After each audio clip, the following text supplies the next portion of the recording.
As a neurodiversity consultant, it's my job to present information, to teach organizations, and to give people the experience of interacting and coexisting with those that have autism. And I do that by converting complex or scientific information into useful stories and examples that can be used by everyone. So I've already explained what the bare essentials are. Today we're going to go over the E in bare essentials. And the E stands for equip your team. Whatever organization, company, or business that you are a part of, your team needs to be equipped in order to successfully engage and incorporate those with autism into your goals and your business plan. I want to introduce the term neuroplasticity. That's a fun word to say, and it's one of my favorite topics. Neuroplasticity is simply the ability or the gift that every brain and every neuron in the brain possesses to modify its structure or its connection between brain cells. And this modification is a result of external stimuli, whether it's tactile, whether it's auditory, visual, experience in the environment.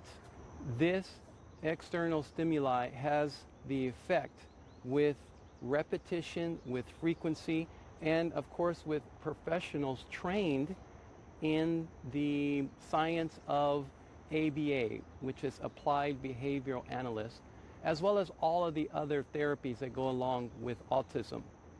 They work in the same process. So this is an amazing ability that brains have. And I want you to remember neuroplasticity as we're talking about equipping your team. So the very first thing that your team needs to be equipped with is the basic knowledge of ASD, or autism spectrum disorder. It's important to understand that this is a different way that the brain processes information and external stimuli. Sometimes a little more time is needed in order for the stimuli to be processed. And I'm using the word stimuli, but stimuli can be anything. It could be eye contact, it can be a question, it can be a picture or report that's placed on the desk. Stimuli is anything in the environment that has to enter a person's thinking and be processed in order to get a result or be productive with that information. So other things that need to be remembered is that persons with autism also need to modify their stimuli. The information that comes into the body through their sensory can be hypersensitive or hyposensitive. Hyper is elevated, hypo is decreased. So here's an example. All of us have a volume control on our phone. If our ear at any given moment considers the information coming in to be too low, the volume is too low and we want to hear it better, what do? We increase the volume. Likewise, if the information is too high and it's causing discomfort when we hear it, we simply lower the volume.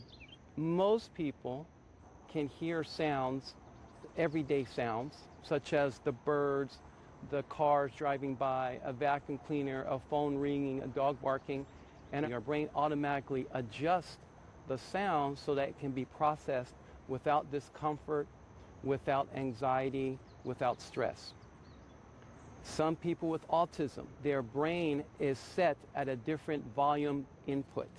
So a normal conversation or a phone call or a vacuum cleaner could cause tremendous stress and anxiety because they're receiving it as if the volume were turned all the way up.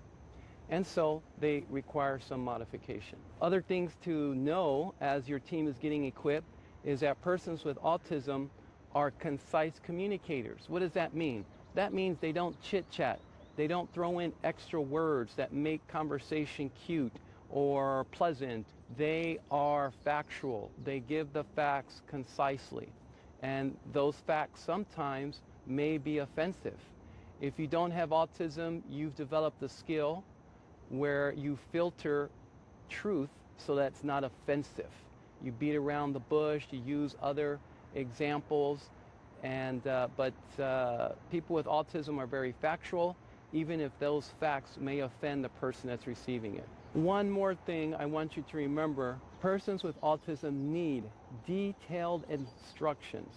They need detailed step-by-step list of what you expect of them. If you tell someone, go and work on this report, that is not enough information for someone's brain who functions on detail, on sequence, on processing. They need step one, go and meet Maria in the project room. Step two, start counting the inventory. Step three, plot the inventory. Step four, prepare that report in a PDF. Step five, deliver it to the manager. Those are the steps that are needed in order for persons with autism to be able to succeed in your organization, and for you to succeed from the amazing abilities that they possess.